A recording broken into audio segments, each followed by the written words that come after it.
Thank you so much. It's great to be here in Newton. How many of you are hearing me for the first time in a town hall? Almost all of you. Great. Well, welcome. We're so glad to have you here. I will tell you that Iowa is really tough.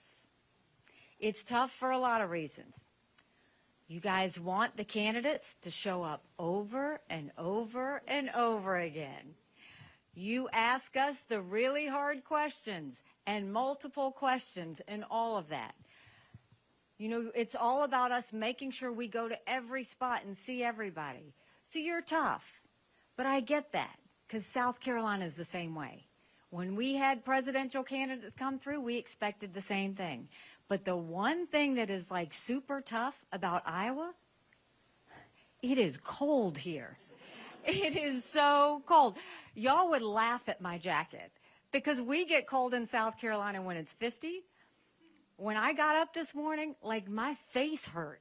And they said we're not even getting started yet, that December and January are going to be tough. But we'll make it through. This is how much I love you. This is how much I'm going to fight for you. You know, Newton is like a metropolis to me because I was born and raised in a small rural town in South Carolina. 2,500 people, 2 stoplights. You couldn't think about doing something wrong without somebody telling your mom. I grew up playing on a cotton field and at a dairy farm. And my mom started a business out of the living room of our home. And 30 plus years later, it was a successful company. I started doing the books for the family business when I was 13. It wasn't until I got to college that I realized that was child labor. I'm not an Ivy Leaguer. I went to a public university. I went to Clemson, go Tigers, and I graduated with a degree in accounting. I am an accountant. I'm not a lawyer. Accountants are problem solvers, and I think we could really use an accountant in the White House these days. And I went on and worked in the corporate world for a while, and then I came back home to the family business. And one day I was sitting down with my mom, telling her how hard it was to make $1 and how easy it was for government to take it. And my mom said, quit complaining about it, do something about it. I did not know you weren't supposed to run against a 30-year incumbent in a primary. I had never been politically active before. Ignorance is bliss, but once I realized he was related to half the district, the only option was to win. So I went around the district and said, we've got way too many lawyers at the State House. I think it's time we got a really good accountant. When I got to the State House, I put all of my energies into small businesses. I think small business is the heartbeat of our economy, and so I really focused on what would be helpful to help small businesses. And in South Carolina, a lot of things are passed by a voice vote. All in favor, say aye. All opposed, nay. The ayes have it. But one day they put through a bill that would give legislators a pay raise. All in favor, say aye. All opposed, silence. The ayes have it. Yet to this day, you can't find a single legislator that said they voted themselves a pay raise. I was furious because we had a Republican House, a Republican Senate, and a Republican governor. And so I filed a bill that said anything important enough to be debated on the floor of the House or the Senate is important enough for people to know how their legislators voted.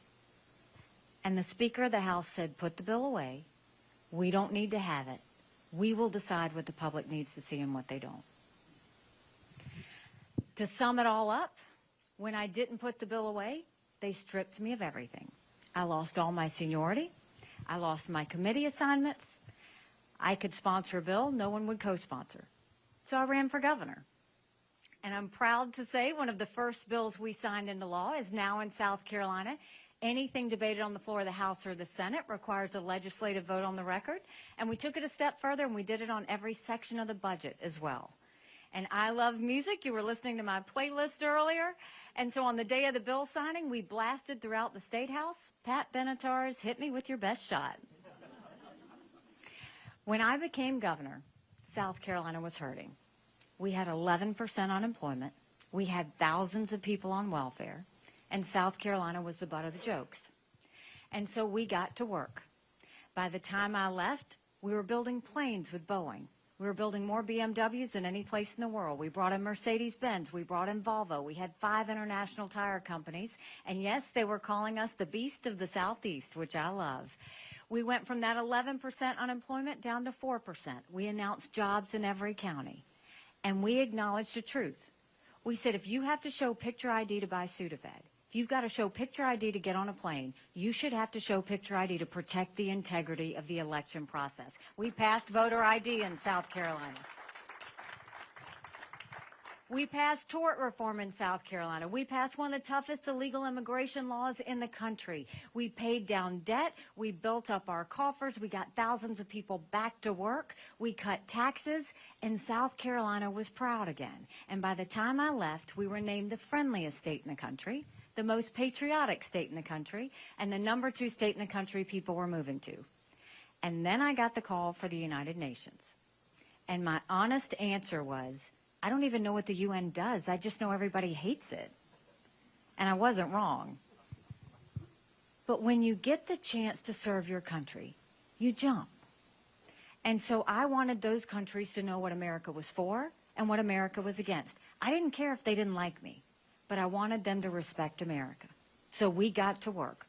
We pulled ourselves out of the Iran deal. We moved the embassy from Tel Aviv to Jerusalem. I negotiated with China to pass the largest set of sanctions against a country in a generation against North Korea, and we got them to stop testing ballistic missiles. Bless you. But the biggest thing that we did was we took the kick me sign off of our backs, and America was respected again at the UN. Now I'm running for president, and I don't need to tell you how bad things are. You don't have to turn on the news to see it. You feel it when you go to the grocery store. You feel it when you fill up your car with gas. You feel it with your mortgage payment and your insurance costs. You feel it in everything you do on a day-to-day basis. We are $34 trillion in debt. We're having to borrow money just to make our interest payments. China owns some of that debt. I would love to be able to say that Biden did that to us. And he sent us down this socialism creep that is dangerous, that we have to stop. But I've always spoken in hard truths, and I'm going to do that with you today. Our Republicans did that to us too. You go back and look at that $2.2 trillion COVID stimulus bill that was passed with no accountability. It expanded welfare to where we now have 100 million Americans on Medicaid, 42 million Americans on food stamps. That's a third of our country. And when we had the chance to make it right, what did Republicans do? They opened up earmarks for the first time in 10 years, passing through 7,000 of them last December. In this year's 2024 appropriations budget, Republicans have put in $7.4 billion worth of pet projects and earmarks. Democrats put in $2.8 billion. Now you tell me who the big spenders are. All while 60% of Americans are living paycheck to paycheck, 50% of American families can't afford diapers, 1 in 6 families can't pay their utility bill, Social Security will go bankrupt in 10 years, Medicare will go bankrupt in 8. Then you look at our education system. Everybody wants to blame COVID for education. We had problems with education before COVID. Do you know right now in America, only 29% of our 8th graders in this country are proficient in reading? 29%. Only 26% of our 8th graders in this country are proficient in math. If we don't do something about this, we're going to be in a world of hurt 10 years from now. Then you go and you look at our border. I have run out of words to say about the border. It is a dereliction of duty what is happening on the border. And I've been to the border, and I didn't pull a Kamala, go and come back. I went 400 miles down that border. You're not ready for what I saw. Mounds of clothes, mounds of shoes, paraphernalia, rape areas that the women and girls have to walk through. When you get up in the morning, you get your coffee and you watch the news. When these ranchers get up in the morning, they get their coffee and they see if anybody died crossing the fence. They pick up whatever little kids were left behind and they turn them over to Border Patrol. I met with multiple sheriffs. They said before 7 a.m. they round up whatever illegal immigrants they can find. They turn them over to Border Patrol. Border Patrol documents them and releases them until their court date years from now. And when I asked Border Patrol about their jobs, they said, you want to know what we do? We're glorified babysitters. They don't let us do our jobs. 7 million illegal immigrants have crossed that border. 240,000 last month, 13 known terrorists. All it takes is one. All it takes is one to get us back to a 9/11. We had enough fentanyl cross that border last year that would kill every single American. Number one cause of death for adults 18 to 45, fentanyl. And don't think for a second China doesn't know what they're doing when they send it over. And then my parents always taught me, you take care of those who take care of you. But I'm going to ask you if we're taking care of those who take care of us. Right now in America, 33,000 of our veterans are homeless. 1 in 3 suffers from PTSD or thoughts of suicide. We lose 22 heroes a day to suicide. If a veteran needs a doctor's appointment, on average, it takes them 29 days to get a doctor's appointment. Why 29? Because on the 30th day, they can go to the doctor or hospital of their choice. So what happens is 29 days, and then they get a call to reschedule. And the clock starts all over again. It's shameful how we treat our veterans. So that's a lot of bad, right? It's hard to find anything good. But now I'm going to tell you what I told South Carolinians when I became governor. No more whining. No more complaining. Now we get to work. How do we fix it? First, when it comes to our economy, let's claw back the $500 billion of unspent COVID dollars that are still out there. Instead of 87,000 IRS agents going after middle America, let's go after the hundreds of billions of dollars of COVID fraud, 1 out of every $7. If 8% of our budget is interest, quit borrowing. Cut up the credit cards. You have to balance a budget every day. I had to balance a budget as governor. Why is Congress the only group that refuses to balance a budget? We'll stop the spending, we'll stop the borrowing, we'll eliminate the earmarks, and I'll veto any spending bill that doesn't take us back to pre-COVID levels. We'll also focus on the middle class. Right now in America, you're seeing the rich get richer, and you're seeing the poor get poorer. We're going to go and make sure that we cut taxes on the middle class. We're going to simplify those brackets. We're going to eliminate the gas and diesel tax in this country. And then we're going to focus on making the small business tax cuts permanent. They made the corporate tax cuts permanent, but they made the small business tax cuts temporary. Let's make those permanent. And then as governor, I saw presidents meet with their governors once a year. I will meet with our governors once a quarter, Republican and Democrat, with the sole purpose of getting as many federal programs as we can and push them down to the states. When we do that, we'll reduce the size of the federal government, but we'll empower you on the ground in the states. So think welfare, think health care, think education. Wouldn't you much rather have Kim Reynolds in the legislature manage that than some Washington bureaucrat? That's how we'll focus on our economy. When it comes to education, we knew in South Carolina, if a child couldn't read by 3rd grade, they were 4 times less likely to graduate high school. So we started holding our kids back. We brought in their parents. We did reading remediation classes, and we set them up for success. We've got to do that all over this country. We have got to get our kids reading again. We can't keep pushing these kids forward when they can't read. You got to hold them back and make sure we teach them so that we set them up the right way. And then no parent should ever wonder what's being said or taught to their child in the classroom. We need complete transparency in the classroom. As parents, we have one job, and that's to get our kids right. We need to make sure that we are focused on parents deciding which schools their kids should go to, not having them mandated by a zip code. Every child deserves a good education, regardless of where they're born and raised.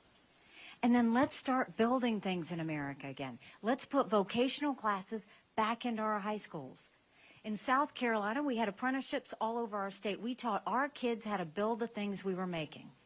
Wouldn't you rather have them learn the new agricultural technologies and do things that were tailored to Iowa? It would get them invested in your economy before they ever get out of school. And then I've got to take a point of personal privilege because this has to be said. I know we've got girl dads out there, and I know we've got strong moms out there. We have to raise strong girls. Strong girls become strong women. Strong women become strong leaders. And none of that happens if you have biological boys playing in girl sports. We've got to put an end to that. My daughter ran track in high school. I don't even know how I would have that conversation with her. How are we supposed to get our girls comfortable with biological boys in their locker room? You can't. And then when it comes to the border, we'll do what I did in South Carolina, but we'll take it national. We'll do a national E-Verify program. We'll make sure every business has to ensure that the people they hire are in this country legally. We will defund sanctuary cities once and for all. We will put 25,000 Border Patrol and ICE agents on the ground and let them do their job. We will go back to the Remain in Mexico policy because we don't even want them processing here in America. They need to stay in Mexico. And instead of catch and release, we'll go to catch and deport. That is the way we will stop what's happening on the border and get our country back on track in terms of safety. If you look at the fact that 1,000 people came from Yemen, Lebanon, and Iran across our border, that doesn't count Afghanistan. It is a huge priority we secure that border. And then when it comes to our veterans, you know, everybody sees when our men and women are deployed and the tears that are shed. And then they see the blessings of when they come back home safely. And it truly is a blessing. I'm the wife of a combat veteran. He deployed in Afghanistan. The day he came home was a prayer well answered. But that was the easy part. When we got home was when it got hard. My husband, Michael, couldn't hear loud noises. He couldn't be in crowds. Life had passed him by for the year that he was gone, and the transition was tough. We can't just love our men and women when they're gone. We got to love them when they come back home, too. So the way we do that is we need to focus on that transition and make it better for them. We need to make sure we have telehealth so that they get the mental health care right when they need it. They should be able to go to the doctor or hospital of their choice. They've earned that right. And the way I think we'll deal with our veterans, and Marionette will appreciate this, is I think every member of Congress should have to get their health care from the VA, and you watch how fast that gets fixed.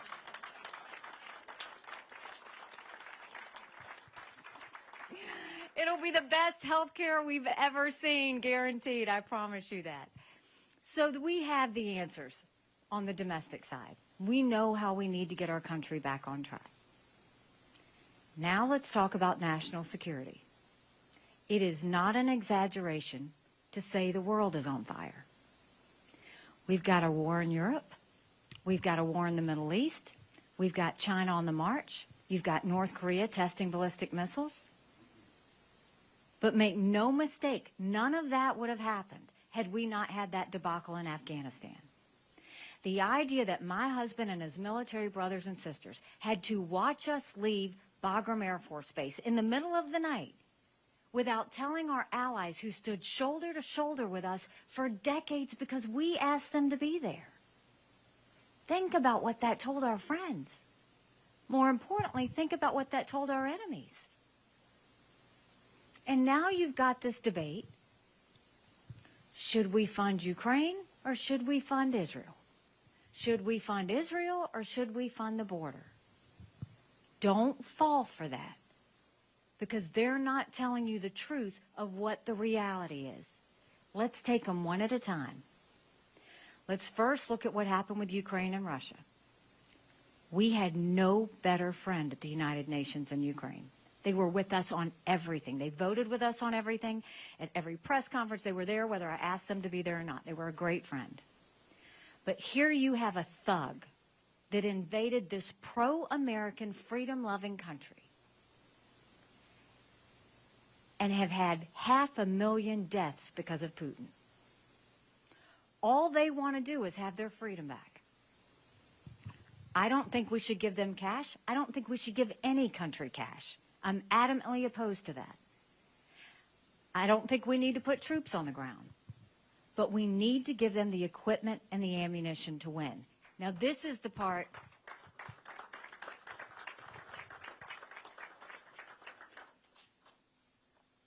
Russia is now hitting rock bottom. Ukraine is a fantastic military force. They have wiped out 50% of Russia's defense systems. Russia has now raised the draft age to 65. They've hit rock bottom. They're getting drones from Iran. They're getting missiles from North Korea. But the most important thing you want to know with the Ukraine-Russian situation, and I saw this every day at the United Nations, dictators tell you what they're going to do. They're actually very transparent. Hamas told us they were going to invade Israel. China told us they were going to take Hong Kong. They did. Russia told us they were going to invade Ukraine. We watched it. China said Taiwan is next. We better believe them. Russia said after Ukraine, Poland and the Baltics are next.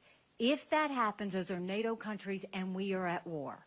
We are trying to prevent war. I don't want my husband or any military members to have to go fight in a war. So the reason that we have to see Ukraine win is so that we don't have a bigger war. That's the biggest thing. And for everybody that's telling you, oh, but we're pouring all this money into Ukraine, they're not telling you the truth. Do you know the amount of money spent on Ukraine is only 3.5% of our defense budget? The Europeans have paid more than us, and they should. It's in their neighborhood. Now let's go to Israel. I'm haunted by what happened on October 7th. And the reason why I'm haunted is because 5 years ago, I gave a speech to the entire world at the United Nations. And the speech I gave was that we knew Hamas had these maps. And the map said that if they could break the barrier, these are the communities and this is how they were going to kill as many Jews as fast as they could. And it happened. It's horrific what happened. These weren't just killings. This was torture, what they did. And so now you look at the situation, how did we get to this point? Well, you had Biden go back and fall all over himself to get into the Iran deal, right? And the Iran deal was a flush of cash that would fund Hamas, that would fund Hezbollah, that would fund Houthis, that would fund the terrorist attacks that are happening in Iraq and Syria. So he wanted to get back into that deal. And he lifted the sanctions so that they would consider it. And who flushed all that money to Iran and Hamas? China. They're the largest importer of oil. Russia's getting their drones from Iran. And now you're looking at a situation where Biden goes a step further. And he pays $6 billion for 5 hostages. Do you know how many dollar signs Iran is looking at with 240? And I know other candidates running for president have said this is Israel's war, this isn't our war. This should be personal for us. 33 Americans were butchered on that day. We have American hostages right now.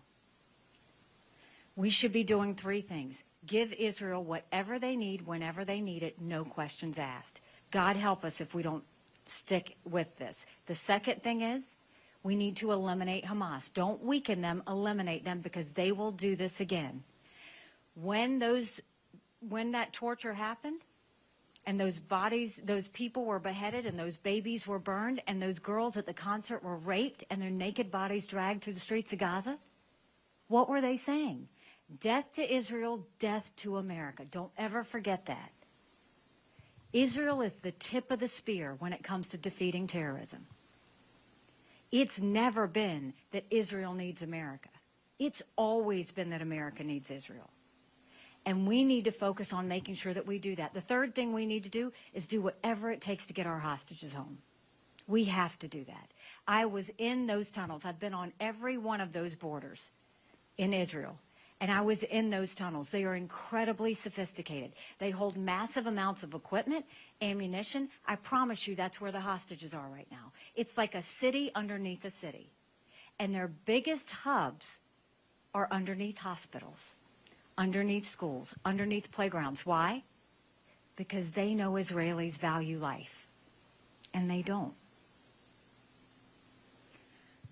If you were to take care of Ukraine and Israel with equipment and ammunition, it's only 5% of our national defense budget.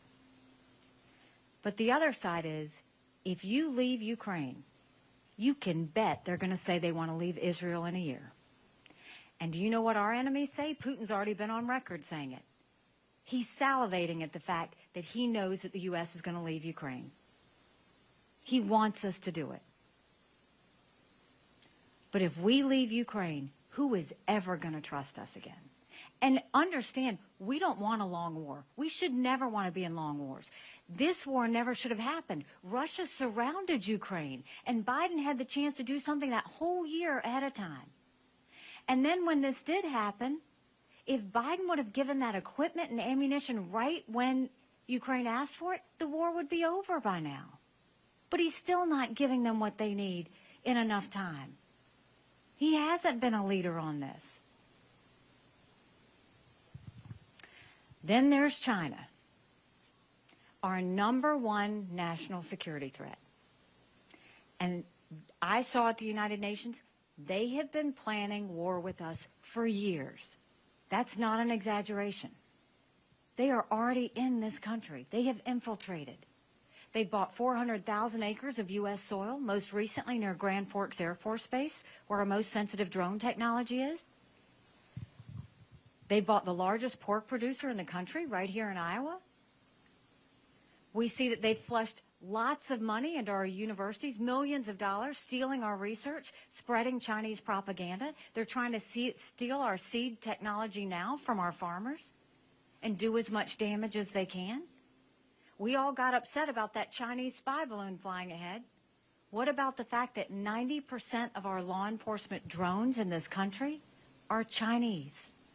So think about the mini surveillance that's happening. There's some technology that China wants that builds up their military and threatens us. And the Biden administration approved 70% of it last year. And we have lost more Americans to fentanyl than the Iraq, Afghanistan, and Vietnam wars combined. We lost 75,000 Americans last year to fentanyl. And China is building up its military at a scary pace. There were two things that China, Russia, and Iran never wanted us to have when I was at the United Nations.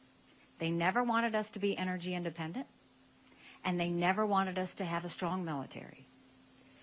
We shouldn't be okay with being energy independent. We should want to be energy dominant. No more going hat in hand to Saudi Arabia. No more getting dirty oil from Iran and Venezuela. And that means partnering with our farmers on biofuels and biodiesels, corn and soybeans, whatever it takes. We are blessed with resources. And it shouldn't just be enough to give us energy. It should be enough to build our economy. We want to take it as big as we can go. That's the focus we need to have. And then when it comes to a strong military, strong militaries don't start wars. Strong militaries prevent wars. That's what we want to do. You look at China's military, they have the largest naval fleet in the world right now. They have 370 ships. They'll have 400 ships in 2 years. We won't even have 350 ships in 2 decades. They're doing artificial intelligence. They're doing cyber. They're doing space. They've developed hypersonic missiles. Now China's the #1 developer of neurostrike weapons. Weapons engineered to change the brain activity of military commanders and segments of the population. That's who we're dealing with. And Biden and Yellen want you to think this is a competitor? Every day I dealt with China. They never saw us as a competitor. They saw us as an enemy. We've got to start looking at them the way they look at us. So how do we deal with China? First thing is you stop selling them any of our land and you take back the land they've already purchased. We have to do that.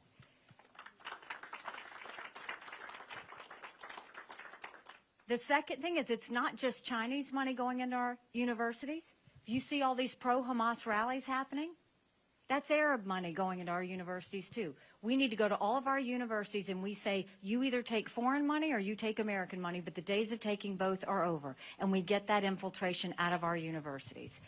We focus on the fact that we blacklist all the technology that they need to build up their military and make sure that they never get it. And then we focus on the fact that if they're going to continue murdering Americans, we're going to say we're going to end all normal trade relations with you until you stop murdering Americans. You watch how fast they fix it because they need our economy. And then let's focus on building up a strong military, but modernize it. We need to be ready for the threats of the future, not looking like we're dealing with wars of the past. It's not just land, air, and sea anymore. It is cyber. It is artificial intelligence. It is space. But you don't do it by throwing a bunch of money at the Department of Defense. You pull down that bureaucracy and that red tape that's slowing things down, and you allow us to get going with that. And I can tell you from my husband's perspective, for God's sake, for the sake of our military, we've got to end these gender pronoun classes that they're making them take. It's demoralizing to them.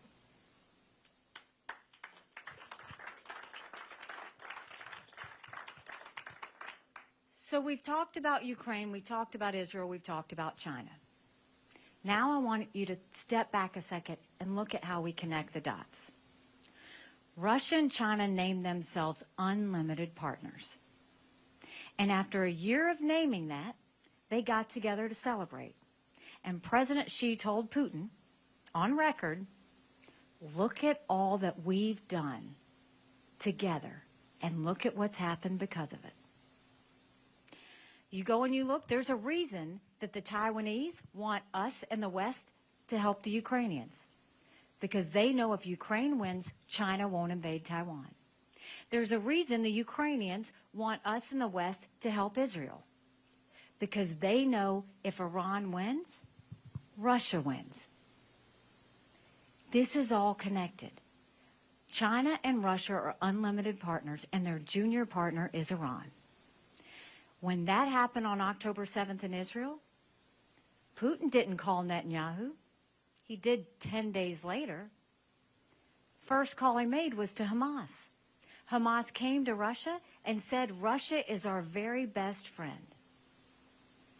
It's all connected. Russia, China, and Iran have one thing in common. They all hate America. We can't put our heads in the sand. So when they go and say, is it Ukraine, is it Israel, is it the border? Border's #1 national security threat. We've got to do it. But if you did the border, Ukraine, and Israel, that's less than 20% of the green subsidies that Biden pushed through, asking for electric cars and all those other things. It's about priorities. And our priority should always be national security. Our priority should always be peace. And for you farmers in here, I see a president is not just someone who serves and leads, but you have to be a salesperson. So when I was governor in South Carolina, yes, I recruited businesses in, but also tried to push our exports out of South Carolina and sell the products that we had. There is a lot that our farmers here in Iowa send to China. We need to look at it from a national security lens. If China pulled the rug out from under us tomorrow, would we be okay?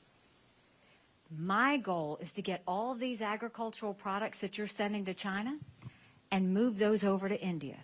Move those over to our allies so that you can keep doing what you're doing, but you're not having to sit there and worry about what an enemy is going to do. We need to start strengthening our partnerships. Australia, India, South Korea, Japan, the Philippines, all of those. India just gave themselves $1 billion stimulus to become less dependent on China. Japan did the same thing. We'll go to them and we'll start making sure that our products go to someone else that we don't have to worry about. So we have the answers on what we need to do from a domestic standpoint and a foreign policy standpoint. But the first thing we have to tackle is we have to end this national self-loathing that's taken over our country. The idea that they say America's bad or rotten or racist. I was elected the first female minority governor in history. America's not racist, we're blessed. Our kids need to know to love America. They need to be saying the Pledge of Allegiance when they start school every day. You know, I dropped my husband Michael off 5 months ago at 4 a.m. for another year-long deployment. And I watched him and 230 soldiers pick up their 2 duffel bags of belongings to go to a country they'd never been, all in the name of protecting America. They're willing to sacrifice their lives and their families because they still believe in this amazing experiment that is America. So if they're willing to fight for us there, shouldn't we be willing to fight for America here? Because we have a country to save. But in order to do that, we've got to acknowledge some hard truths. Republicans have lost the last 7 out of 8 popular votes for president. That is nothing to be proud of. We should want to win the majority of Americans. But the only way we're going to do that is if we put in a new generational leader. We've got to leave the negativity and the baggage behind. Now, let me say this. I think Donald Trump was the right president at the right time. I was proud to serve in his administration. I agree with a lot of his policies. But the reality is, rightly or wrongly, chaos follows him. Chaos follows him. You know it. And we can't have the world on fire and be dealing with chaos. We just can't. We won't survive it. We've got to get this right. And this isn't just about winning the presidency. We need to win governorships up and down the ticket. We need to win House seats. We need to win Senate seats. We've got to get this whole country turned around. But we could do this. Do you remember when you were growing up how simple life was? How safe it felt? It was about faith, family, and country. Your parents raised you to be responsible individuals. You went to school and you learned what it meant to be successful. You went to church and you found your faith and your conscience. Don't you want that again? Because we could have that again. But in order to have that, it's going to take a lot of courage. Courage from every single person in this room. Courage for me to run. And courage for every one of you to realize, don't complain about what happens in a general election if you don't play in this caucus. It matters. When I announced, someone asked me why I was doing this. And I said, you know, my parents came here 50 years ago to an America that was strong and proud and full of opportunities. I want them to know that country again. I'm doing this for my husband, Michael, and his military brothers and sisters. They need to know that their sacrifice matters. They need to know that we love our country. I'm doing this for my daughter who just got married, and I saw how hard it was for her and her husband to buy a home. And I'm doing this for my son who's a senior in college, and I'm tired of watching him write papers of things he doesn't believe in just to get an A. That's not us. That's not America. And for the first time, 78% of Americans don't think their kids are going to live as good of a life as we have. We can't be okay with that. I'm not okay with that. We do have a country to save. But I'll tell you this. If you will join me, if you will commit and work with me on this fight, I promise you, our best days are yet to come. Thank you very much. God bless you. I appreciate it. Thank you. Thank you so much. Thank you. I appreciate that. Thank you. Thank you.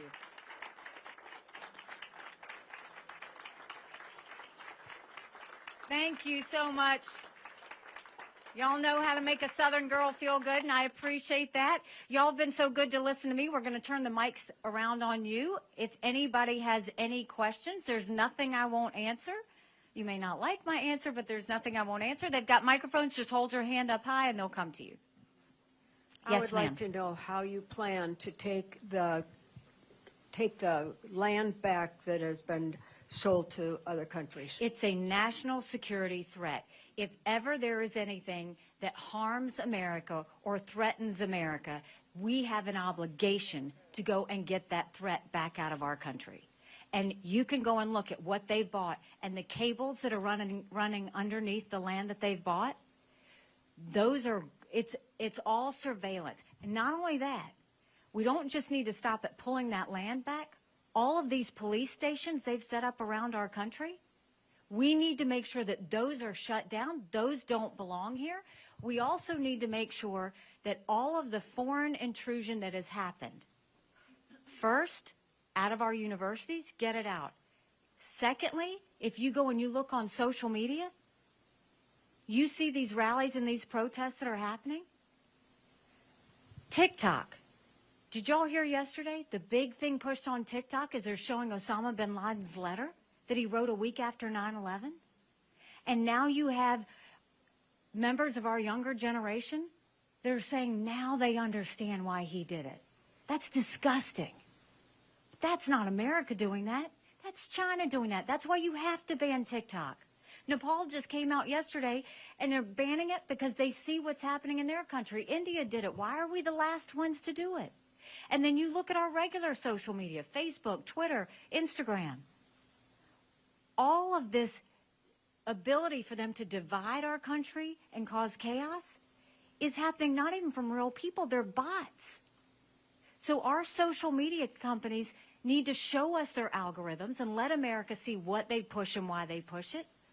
But they also have to show us how to get this foreign intrusion out. We want freedom of speech for Americans. We do not want freedom of speech for Russia and Hamas. And we've got to get that infiltration out as well.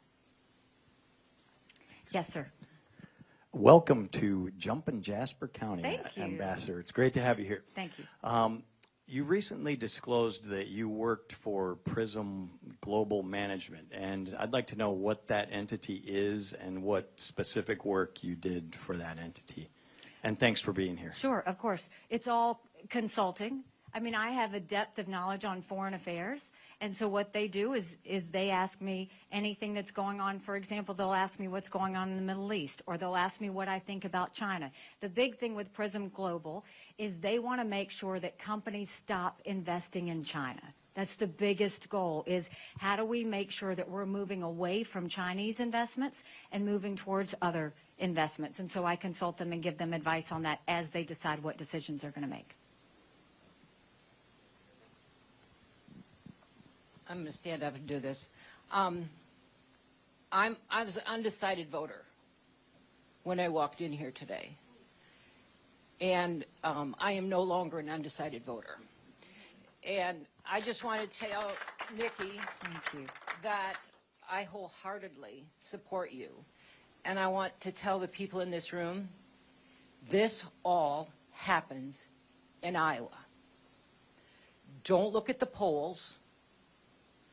Don't look at what the media is telling you. Look at what you've heard today. And be bold. And don't be afraid to support the person you want to support because you think that somebody else is going to win. Because that's how we lose. So I just wanted to give you my wholehearted endorsement and encourage everyone in this room to do the same thing. And let's have a Nikki Haley explosion start in Jasper County. Thank you. God bless you. I appreciate that. You know what I'll say, too, is just to add on to that comment. We have worked hard. We've been here. You've seen us. Get used to this face. You're going to keep seeing us. And it's paying off. We are now in second place in Iowa, second place in New Hampshire, second place in South Carolina. We just got one more fellow we got to catch up to. But I don't know how to caucus. I've never done it, but all of you know how to caucus. And the number of people that are joining us and the momentum that we have is real. But it's because America does have an amazing ability to self-correct. We can do this. But it's going to require all of us. And so God bless you. Thank you very much for the support. I appreciate it. Yes, ma'am. Hi. First of all, I want to thank you for the hope that you bring, and that will transpose to my question. I perceive as a nurse that a lot of our problems come from mental health. It starts with children who don't have any care. I worked at the VA. I certainly saw a lot of mental health there, and I see it in the surrounding areas. I think that should be a huge agenda item to help with that? What do you foresee that you can do to help with that issue? Well, God bless you. My daughter's a nurse, and y'all are angels walking on earth. I believe that. Mental health is the cancer America refuses to deal with. 1 in 3 Americans suffer from a mental health issue. But if treated, they can live a perfectly normal life. And now we're seeing more than ever, our kids are having more anxiety, stress, and depression since COVID than we've ever seen. The problem is we don't have enough therapists. We don't have enough mental health centers. If you don't get treated for a mental health issue, you can fall into an addiction. We don't have enough addiction centers. We are losing millions of Americans because we're not treating them. So we will make it a massive priority. And so when we talked about those programs coming down to the states, every state, I'm going to work with every governor in every state to make sure we get a mental health infrastructure up in place so that people can get the help they need. We've got to do it. You know, we talked about veterans, but there are so many. When you think of 1 in 3, we can't let people continue to suffer like this in silence. We've got to make sure we put the resources there. Thank you. Yes. Yes, sir. Hi. I just wondered, I've made up my mind already, but I want to hear it from you. I'm with you that all these problems we can make progress on as Americans if we get our heads and hearts together. And I just want to know from you, why are you the best person to help bring us together? At the heart of hearts, the reason I'm doing this is I don't want my kids to live like this. I don't want our families to live like this. America's better than that. And so it really is saying we can't be okay with this much distraction and division and chaos. We can't be okay with that. But the reality is, when I went into South Carolina, I dealt with the bureaucracy. I cleaned up those agencies. There were some agencies I tweaked. There were some agencies I gutted. But we got South Carolina focused again. When I was at the United Nations, every actor you're hearing about right now around the world, I dealt with every one of them every day. I know the games they play. I know the lies they tell. I know what scares them. And I know what gets them to move. And I know what it takes to let them realize America's back. And once we let them know we're back, you will see these threats start to back off. That's why I'm doing this, is you take the combination of me being a governor and knowing what happens at the state level and having to deal with the feds that way, and you take me being at the UN level and you look at it that way. That's when you go and you look at that. And I'll tell you, for anybody that's ever said, what are you going to do on your first day? It's not what I say, it's what I've done. I'll do exactly what I did as governor. On the first day, I thought, let's control what we can control first, which was our agencies. I replaced the head of every agency, whether they were good or not, because I wanted to freshen it up. Then I sent teams into every agency to clean it up. Get rid of old regs, get rid of bureaucracy, get rid of problem children, and get them mission focused. Then I required them to hit 90-day benchmarks, ways that they could show a return on investment to the taxpayer. What were they doing to work for the people, not the people working for them? And then we went and we saw their budgets, and we saw they were spending because they were worried they weren't going to get the same amount of money the next year. So we put all of their spending online for everybody to see. And then we started incentivizing them to give money back to the taxpayers. And they started to compete. And magic happened. That's what you have to do. And then once my legislature saw how we were working on the agency level, they were ready to get to work. And so we then got the legislature, which, keep in mind, demoted me, pulled down all my seniority because I was trying to get them to vote on the record. The way we did it is we got them to do a couple of easy things first and showed them what it was like to win again. And then we started giving them harder things. And then they wanted to win again. We've got to get that whole mentality back in, where government gets used to working again and that they also know what it's like to win again. When we do that, it's the taxpayers that win. It's America that wins. And so that's how we'll focus on it. And we have time for one more question. Oh, make it a great one. Oh, well, we'll see. Thank you for jumping in. You're very much a breath of fresh air. Thank you. My question is about division, and I wrote it down so I wouldn't hose it up. Okay. On Veterans Day, Donald Trump referred to some who oppose him as vermin, a term that has a long history in genocide, sadly. Republican National Committee Chair Ronna McDaniel was asked, "Are you comfortable with this language coming from the party's leading candidate?" And she very specifically declined to comment. What are your feelings about that kind of language coming from the Republican Party? Look, I will tell you what I told President Trump. First of all, I had a good working relationship with him. We actually worked very well together. The reason I was able to get out of there without a tweet was because I told him the truth. When he would want to do something that I thought was good, I fought, I rallied, I wanted America to look strong. And when he was doing something that I thought was wrong, I'd show up in his office or I'd call him and I'd say, "You cannot do this, but instead you could do X, Y, or Z." I always gave him options. And he would say, "Well, how do you see that playing out?" And he knows I saved him on some things. And when I decided to run, I called him for two reasons. One, it was the right thing to do. He gave me the job. And two, I wanted him to know I was in it to win it and that we could not continue down this road of chaos and baggage. And one of the things I would always tell him is, you can be your own worst enemy. He'll tell you I used to say that to him. The reality is, I don't agree with that statement any more than I agree when he said Hezbollah was smart, or any more than I agree when he hit Netanyahu when his country was on its knees after all that brutality.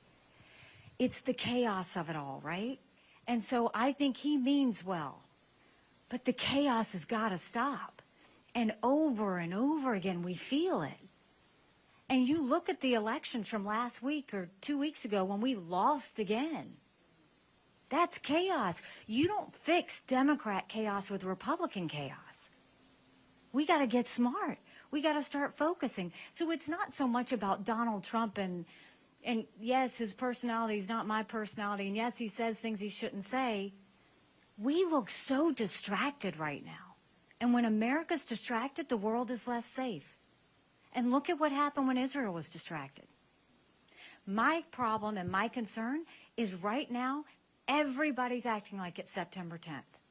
And we better remember what September 12th felt like, because we're on the verge of it. All right, I want to thank you for taking the time to be here. Y'all have been very gracious with me. I will leave you with this. When I told you I ran against that longest-serving legislator in the primary, people laughed at me. And I got to work, and I earned their support, and we won. When I ran for governor, I ran against a lieutenant governor, an attorney general, a very popular congressman, and a state senator. I was Nikki who. I had 3% in the polls. I had the least amount of money. But I worked South Carolina like no one else, and we won. When I got to the United Nations, they said I didn't have enough experience. And I got to work, and I took the kick me sign off of our backs. I have been underestimated in everything I've ever done. And it's a blessing, because it makes me scrappy. No one's going to outwork me in this race. No one's going to outsmart me in this race, because we have a country to save. So if you like what I had to say today, go tell 10 people. Fill out this card to volunteer, to commit, to caucus, whatever you need to do. We're getting into that 60-day window, and it's time to do that. Spread the word. Tell them to go to NikkiHaley.com. If you don't like what I've had to say today, shh. Just don't say anything and don't tell anyone you were here. God bless you. Thank you very much.